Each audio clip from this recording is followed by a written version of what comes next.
Les rivières de Franche-Comté creusent dans les roches calcaires de profondes vallées, bordées de falaises abruptes. Les parois rocheuses abritent un hôte de marque, le faucon pèlerin.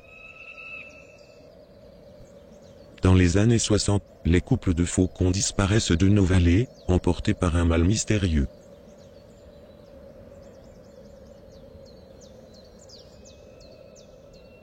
Dans la région Franche-Comté-Alpes du Nord, les populations de cet oiseau diminuent dangereusement. Peu à peu, les airs se vident, le bel oiseau devient de plus en plus rare. Les chasseurs persécutent encore les rapaces, pourtant protégés par la loi. Mais le principal danger n'est pas là. Il est dans l'utilisation de produits dont on a volontairement sous-estimé le danger. Les pesticides organochlorés, le DDT en particulier, permet d'augmenter les rendements en protégeant les cultures des insectes ravageurs. Les effets pervers de ces produits ne se font pas attendre. Absorbés par de multiples invertébrés, ils sont difficilement éliminés par les organismes. Les poisons se concentrent le long des chaînes alimentaires et intoxiquent les prédateurs. Les faucons pèlerins semblent particulièrement sensibles. Si les adultes ne sont pas tués par le poison, ce sont les œufs qui sont atteints. Les poussins meurent avant la naissance, ou, les coquilles, devenues fragiles, s'écrasent sous le poids des couveuses.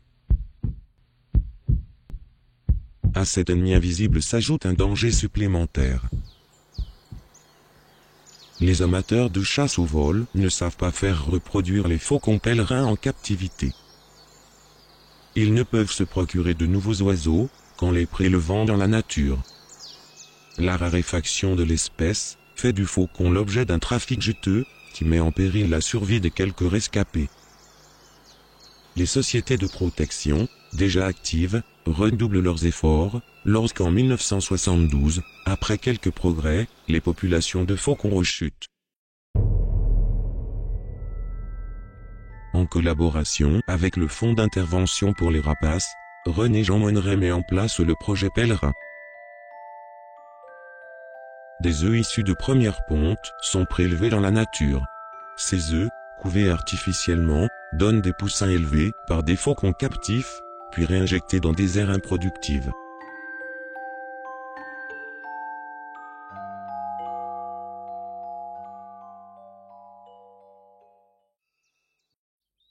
De mémoire d'homme, les faucons ont toujours niché sur le rocher de la Baume. Et, dès les années 70, ils font tout naturellement l'objet de soins attentifs de la part des naturalistes comtois.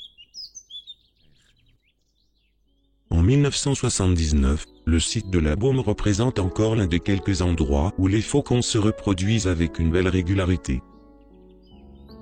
En contrepartie, le déserrage ne peut être évité sans une surveillance rapprochée de l'air.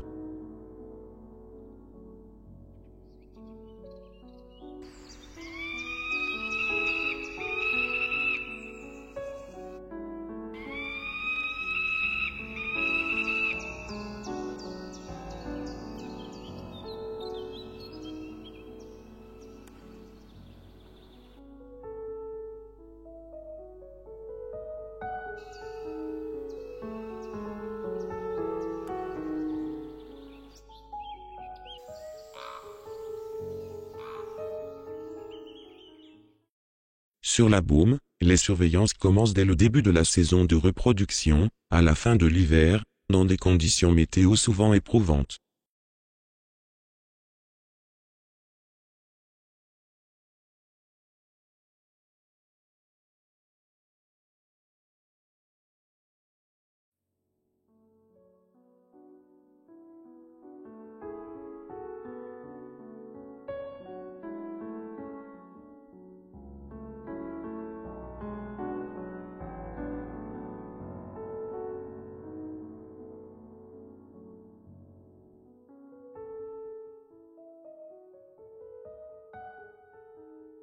Dans la 3e semaine de février, les parades ont précédé l'accouplement.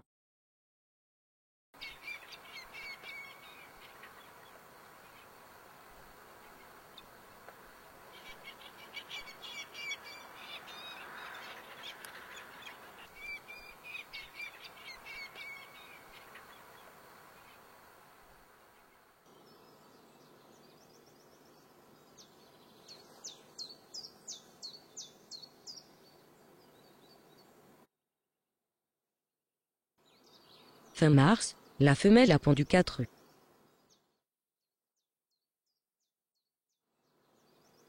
La couvaison durera 1 mois, les 2 parents se relayant. Le mâle assure seul la subsistance du couple.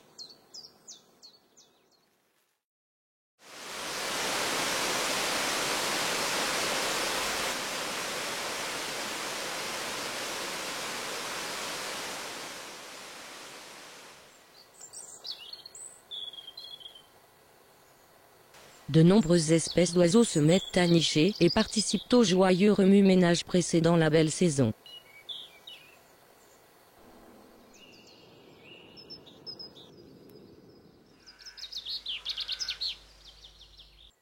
Le tierce les chasse sans relâche, sous l'œil attentif des gardiens de faucons. Il fait merveille dans sa spécialisation, la chasse de haut vol. Il saisit ou frappe ses proies en plein ciel, par une technique audacieuse. L'observation étant difficile à mener sur le terrain, cette reconstitution d'une chasse, mêlant images réelles et animation, permettra de mieux comprendre la stratégie déroutante de ce merveilleux chasseur. Le faucon a repéré une proie. Dans un premier temps, il semble hésiter, puis prend une direction opposée à celle de l'oiseau qu'il convoite. L'apparent désintérêt pour la proie est en fait un vol de placement. Le vol est direct, rapide. L'attaque qui suit est fulgurante. Le faucon se laisse tomber et effectue une glissade vertigineuse qui supprime en quelques secondes la distance qui le sépare de son objectif. Il ralentit sa course juste avant de frapper.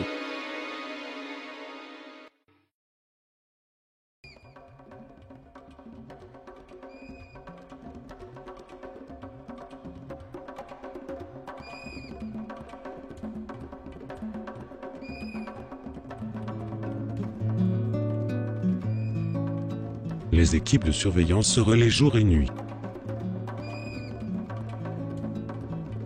Les naturalistes locaux sont aidés par leurs collègues allemands, belges et suisses.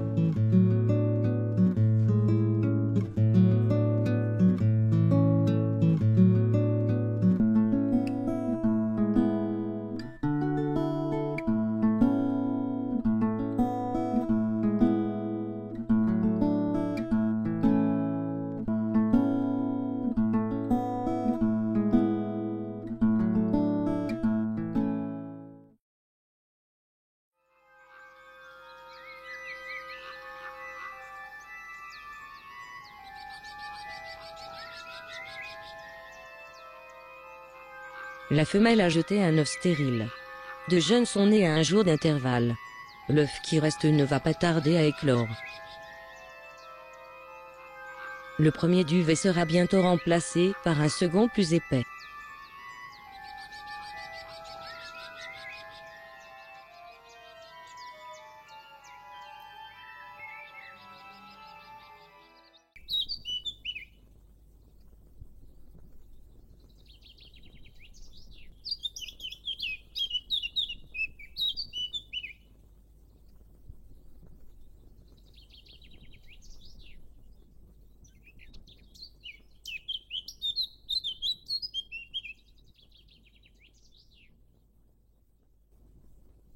Peu à peu, les plumes apparaissent et remplacent le duvet blanc.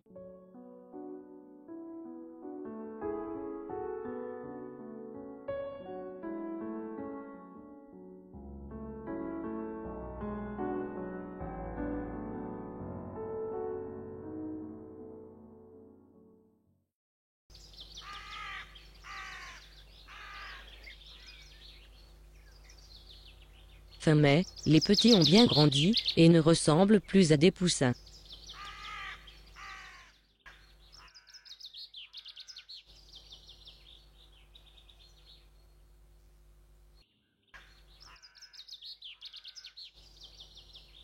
L'envie de voler se fait de plus en plus forte. La présence des naturalistes a découragé toute tentative de capture ou de dérangement.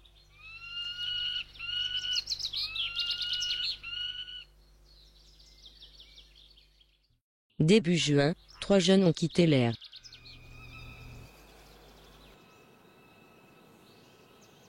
Les saisons de surveillance sont finies. Les faucons de la Baume ont été préservés.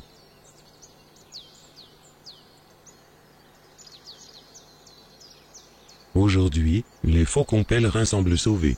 Les descendants de ces jeunes faucons ont repeuplé les vallées comtoises, qui retentissent, dès le printemps, de leurs cris renvoyés par les falaises. Espérons que ce soit pour longtemps.